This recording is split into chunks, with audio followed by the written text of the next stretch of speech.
빛과 소금이라는 제목으로 토요기도의 말씀을 나누려고 합니다. 토요기도의 날이다.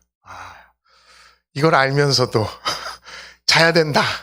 내일 아침에 늦으면 안 된다. 자야 된다라고 하면서도 뭔가 마음과 눈과 귀는 다 월드컵으로 향해 있었다라는 사실입니다. 저항할 수 없는 어떤 끌림이 있었겠죠. 그래도 다행히 우리가 기적적으로 16강에 진출하게 돼서 우리 선수들 너무 수고했고 또 국민들에게 큰 기쁨을 줘서 너무 고맙다는 이야기를 전해드리고 싶습니다. 사실 16강에 가도 8강에 가도 월드컵에 우승을 한다고 해도 내 삶에 그렇게 변화가 있다거나 그런 건 아닙니다. 진다고 해도 제 삶이 또 나락으로 떨어지느냐 그런 것도 아니고요. 뭔가 우리들한테 들어오는 혜택은 없는데 왠지 응원을 해야 되고 봐야 되는 그 힘이 뭔가 아마 하나님의 말씀도 지금 당장 나에게 주어지는 어떤 혜택이 없을지언정 우리한테 끌림이 있습니다. 하나님의 인도하심이 있습니다. 이 새벽 일어나니까 눈이 왔어요. 이 눈길을 뚫고 가야 되나? 오시면 뭐가 달라집니까? 김밥하고 오뎅 먹으러 온 저의 이 솔직한 마음을 네. 교회 와서 어떤 내 삶에 어떤 변화가 생기지 않는 것처럼 느껴질지언정 우리가 기도하는 사람으로 찬양하는 사람으로 부름을 받았기에 늘 그 자리를 지켜야 된다라는 겁니다. 오늘 특별히 또 외부에서 온라인을 통해 토요기도에 참석하시는 분들도 계십니다. 많은 분들이 이 기도의 말씀을 통해서 또 기도의 시간을 가지려고 하시는 이 모든 것들, 또 계획하고 기도하시고 나누었던 모든 일들이 하나님의 때에 반드시 이루어질 것을 소망합니다. 오늘 읽은 말씀 누가복음 14장은요. 안식일에 수종병자를 고치시는 이야기입니다. 근데 이 수종병자를 고치기 바로 전에 어떤 일이 있었는가? 13장 말씀 잠깐 보도록 하겠습니다. 13장 34절입니다. 34절, 35절. 예루살렘아, 예루살렘아, 선지자들을 죽이고 내게 파송된 자들을 돌로 치는 자여. 암탉이 제 새끼를 날개 아래 모음같이 내가 너희의 자녀를 모으려 한 일이 몇 번이냐? 그러나 너희가 원하지 아니하였도다. 35절. 보라, 너희 집이 황폐하여 버림받으리라. 내가 너희에게 이르노니 너희가 주의 이름으로 오시는 이를 찬송하리로다 할 때까지는 나를 보지 못하리라 하시니라. 이 병자를 고치기 앞서 일어난 사건은요. 선지자를 죽이고 또 돌로 친 예루살렘과 율법에 찌든 사람들을 향해서 예수님께서 한 소리 하시는 그런 장면이 나옵니다. 그리고 바로 이어지는 장면이 오늘 이 수종병자를 고치시는 장면입니다. 그들을 직접 찾아가서 그 율법에 찌든 사람들, 어떤 법의 테두리 안에서만 사는 세상적인 바리새인들과 율법 교사들을 좀 권면하고 뭔가를 깨닫게 해줘야 되겠다라는 계획으로 예수님께서도 그런 마음이 있으셨던 것 같아요. 그것도 안식일의 말입니다. 바리새인 집, 지도자 집에 들어가십니다. 1절 보니까 안식일에 예수께서 한 바리새인 지도자의 집에 떡 잡수시러 들어가시니 그들이 엿보고 있더라. 예수님은 떡을 드시지만 저희는 김밥과 오뎅이 기다리고 있습니다. 여러분 조금만 참으십시오. 아마 이 가신 시간, 떡 잡수러 가신 시간이 저녁 늦게 떡을 잡수시러 간 것은 아닙니다. 제가 어떻게 아느냐?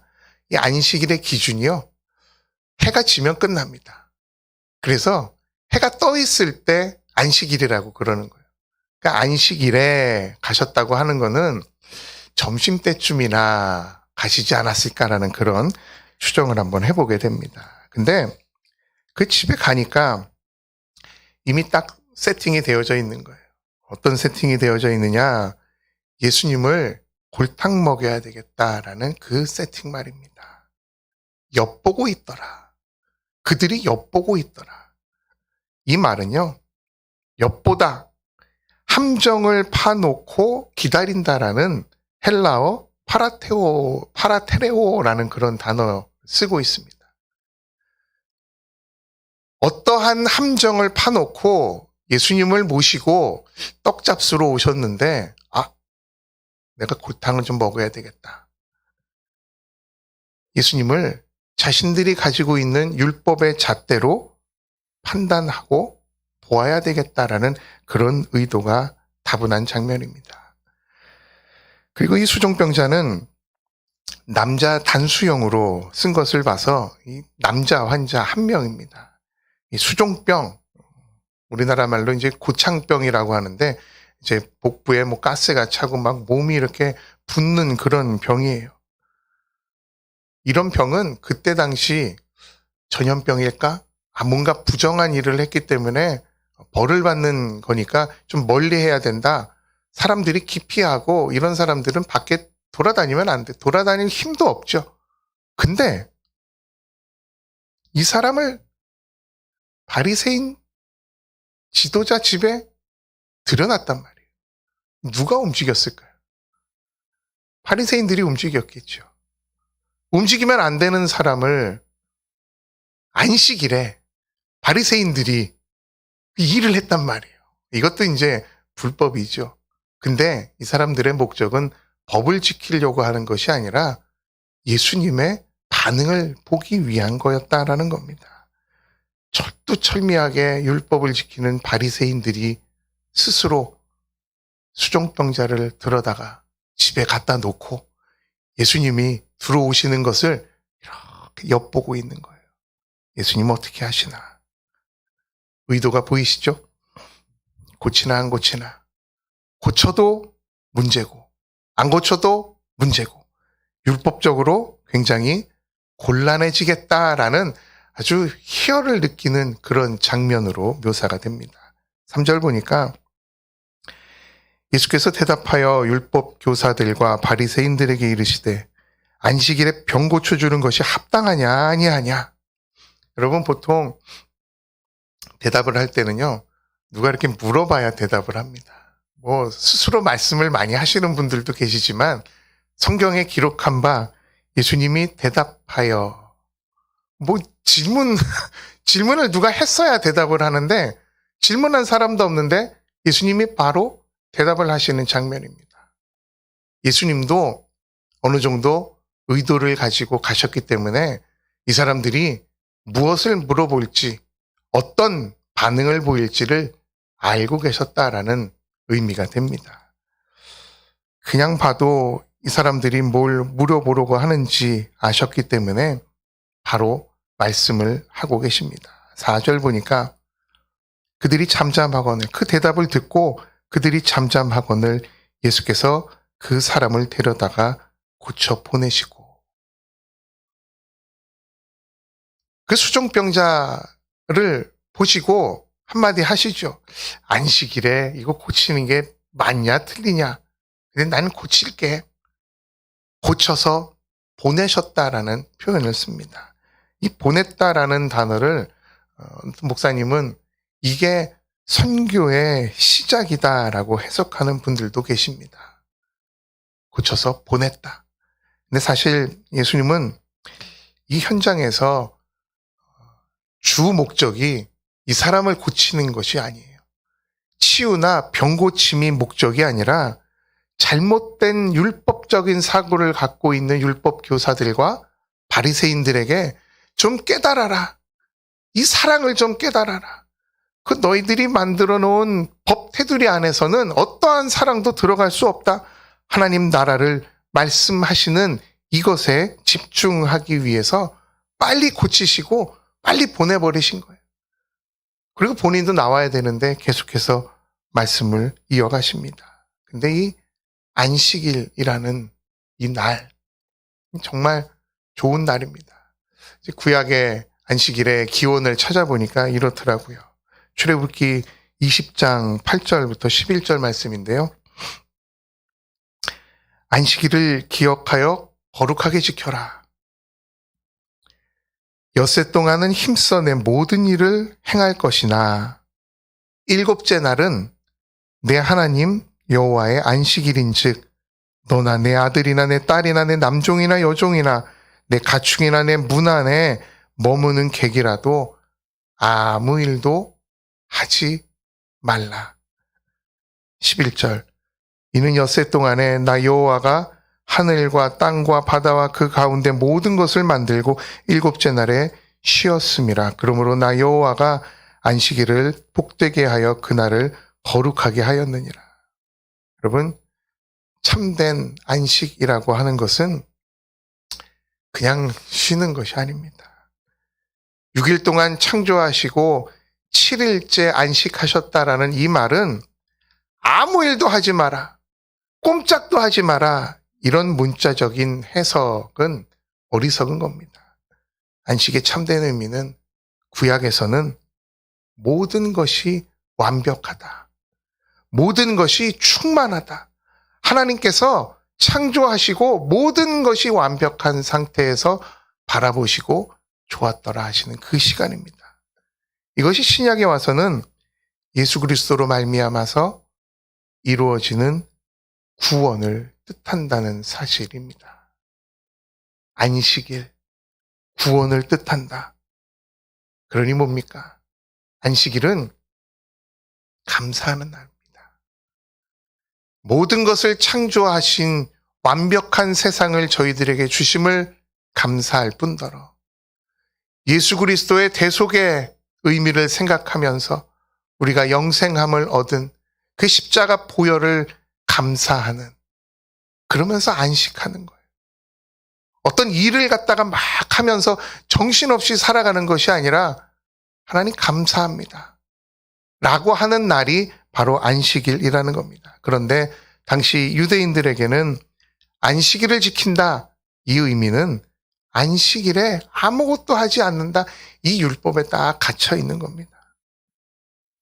예수님은 이 율법을 지키는 행위보다 인간이 만든 법 테두리 안에서 꼼짝없이 살아가는 이러한 행동보다는 생명을 향한 하나님의 사랑에 대한 우리의 감사를 깨달으라 라고 말씀하고 계시는 겁니다. 5절 보니까 또 그들에게 이르시되 너희 중에 누가 그 아들이나 소가 우물에 빠졌으면 안식일에라도 곧 끌어내지 않겠느냐 하시니.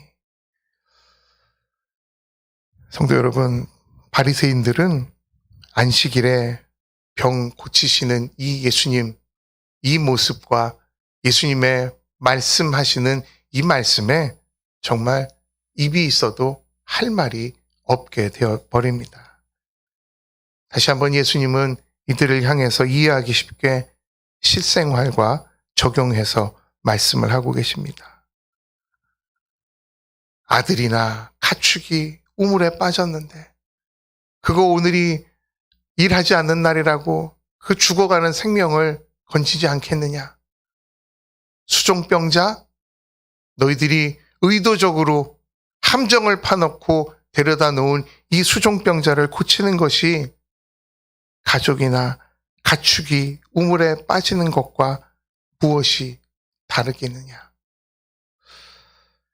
사실 여기에 쓰인 우물이라는 단어를 보면은요, 요한계시록 9장에 등장하는 여러분 무저갱이라는 말 들어보셨을 겁니다. 이 지옥, 무저갱에 빠졌다라고 했을 때 썼던 단어가 이 프레알이라고 해서 우물이라는 단어를 쓰고 있습니다. 실제로는 진짜 우물에 빠진 것 같지만 우리들의 눈높이에 맞게 말씀하시려고 우물에 빠진 가족이나 가축이 있는데 그걸 어떻게 안 건지겠느냐? 라고 했을 때 사용한 그 우물이 바로 예수님께서 말씀하시는 구원과 연결이 된다라는 겁니다. 믿음도 없고 신앙도 없는 믿지 않는 사람들이 악의 구렁텅이 무저갱과 같은 지옥과 같은 우물에 빠져 있는데 허우적거리고 있는데 그 영혼을 구원하는 것, 이것이 어찌 너희들이 만든 율법 안에서 판단받아야 되는 행동으로 너희가 생각하느냐. 이것은 치유, 회복 넘어선 하나님의 지극한 사랑이다라는 겁니다. 우리들에게 보여지는 것이 오늘은 이 날이 아닌데, 오늘은 쉬어야 되는 날인데, 영혼 구원에는 쉬는 날이 없다라는 겁니다. 정리해보면 이렇습니다. 예수님의 입장은 수종병자는 우물에 빠진 자, 또 율법에 빠진 자, 죄의 권세에 묶인 자를 상징하고 있기 때문에 인간이 정한 어떤 안식일 법에 있은들 그것에 매이지 않고 오직 구원에 집중하신다는 것을 사람들이 볼 수 있는 치유의 현장, 그 함정에서도 당당하게 말씀하시는 겁니다. 왜냐? 영혼 구원이라는 것에 이 목적에 늘 흔들리지 않으셨던, 목적이 분명하셨던 예수님이셨기 때문입니다. 여러분, 저희가 몇 주 전에 교회에서 김장을 했습니다. 근데 작년보다 더 양이 많았죠. 많았는데 훨씬 더 빨리 끝났어요. 그리고 맛도 너무 좋았어요. 제가 개인적으로 생각을 해봤어요. 배추도 맛있었죠. 고춧가루도 맛있었죠. 버무리는 거, 이것도 좋았죠. 왜 빨리 끝나고 사람들이 더 기쁨으로 일을 했을까? 처음에 도가니탕을 먹고 시작해서 그랬다라는 것이 첫 번째. 두 번째는 보니까 작년하고 달라진 것이 하나 있더라고요. 작년까지는 성가대실에 쪼그리고 앉아갖고 다리에 쥐가 나도록 버무리고 속 넣고, 그래서 일의 효율, 능률이 안 올랐던 거예요. 또 보일러 떼주시죠. 거기에 더워갖고 땀 흘리면서 옆에 담임 목사님 계시는데 어떻게 움직이지도 못하고 그냥 버물렸던, 그러니 시간도 길어지고, 그렇게 사랑의 마음으로 하지 않았던 건 여러분 제가 솔직하게 고백을 합니다. 근데 올해는 새로운 시스템이 등장을 한 거예요. 책상, 이거를 뒤집어서 진짜 속을 만들 수 있는 판을 야외에다 만들어서 서서 움직이게끔 할 수 있대요. 우리 교회 송가이버 집사님, 권사님 머리를 맞대고 연구해서 만든 그 작품이 일의 효율도 능률도 올렸다라는 것이 제 결론입니다. 작업 환경의 변화가 엄청 효율적이고 효과적이구나라는 사실입니다. 근데 이 김장한 후에 꼭 한두 주 동안은 김장에 대한 예화를 들어서 여러분에게 적용하시라고 권면해드리고 예화로 많이 씁니다. 소금, 이걸로 살아있는 배추를 죽여야 된다. 이 소금은 방부제 역할을 한다. 간을 잘해야 된다. 잘 버무려야 된다. 많이들 들어보셨잖아요. 제가 올해 놀라운 사실 하나를 깨달았습니다. 절인 배추는 진짜 맛있다라는 겁니다. 그러니 그 유혹을 이기겠습니까? 권사님들 눈을 피해서 원래 이렇게 속을 갖다가 뜯어먹던 저의 모습. 제가 2번까지는 잘 뜯어먹었어요. 근데 마지막 뜯어먹는 그 순간에 어떤 권사님이 그렇게 가운데 거 뜯어먹으면 안 돼요. 그 말씀과 동시에 제 목에 뭐가 하나 탁 걸렸어요. 근데요, 그 뭐가 걸렸냐면 뭉쳐있는 소금이 걸린 거예요. 그래서 기침도 하고 막 물도 마시고 그랬는데도 목이 막 칼칼함을 계속해서 느끼게 되는 겁니다. 여러분, 소금은요, 녹아야 효과가 있고 녹으라고 이 세상에 보내졌는데 소금이 뭉쳐 있으니까는요, 이 살인 무기가 될 수가 있겠구나. 성경은 우리에게 너희는 세상의 빛과 소금이다 라고 이야기를 하고 있는데, 내가 과연 소금의 역할로 어디든지 녹아 들어가서 살고 있는가? 아니면 이 교회 안에 소금과 같은 사람들이 똘똘 뭉쳐갖고 혹시나 세상에 살인 무기로 사람들에게 기침을 유발하고 칼칼하게 만드는 그러한 삶을 살고 있지는 않는가라는 깨달음이 온 겁니다. 빛도 마찬가지예요. 어느 정도 이렇게 적당량의 빛이 비추어져야 사람도 구별하고 다치지 않게 다닐 수 있는 것이지, 나 혼자 잘났어, 나 혼자 아주 짱짱해, 누구도 쳐다볼 수 없는 그 강렬한 빛을 가지고 세상에서 산다면 그건 뭐 뜨겁다 못해 아마 불타게 되는 그러한 모습을 보게 될 것입니다. 이 율법 교사들이요, 얼마나 많이 배우고 얼마나 많이 경험이 있고 율법적으로 또 탄탄한 그런 삶을 유지하고 있는 사람들입니까? 세상에 쳐다볼 수도 없는 강렬한 빛을 갖고 있는 사람들이 똘똘 뭉쳐서 함정을 파놓고 엿보고 있는 이 모습이 제 목에 걸린 뭉친 소금의 모습으로 다가왔다라는 겁니다. 여러분은 얼마나 녹아지는 삶을 살아가고 계십니까? 얼마나 집중된 빛이 아니라 세상을 밝히는 그러한 빛의 삶을 살아가고 계십니까? 세상의 빛과 소금이 되어야 되는데 세상에서 빛이 되고자 하고 세상이 추구하는 그러한 빛과 소금으로 살려고 우리들이 얼마나 아웅다웅 노력하고 삶을 살아가는지 모르겠습니다. 소금이 땅에 버려져서 밟히면 감사한 거예요. 목에 들어와서 걸리면 큰일 나는 겁니다.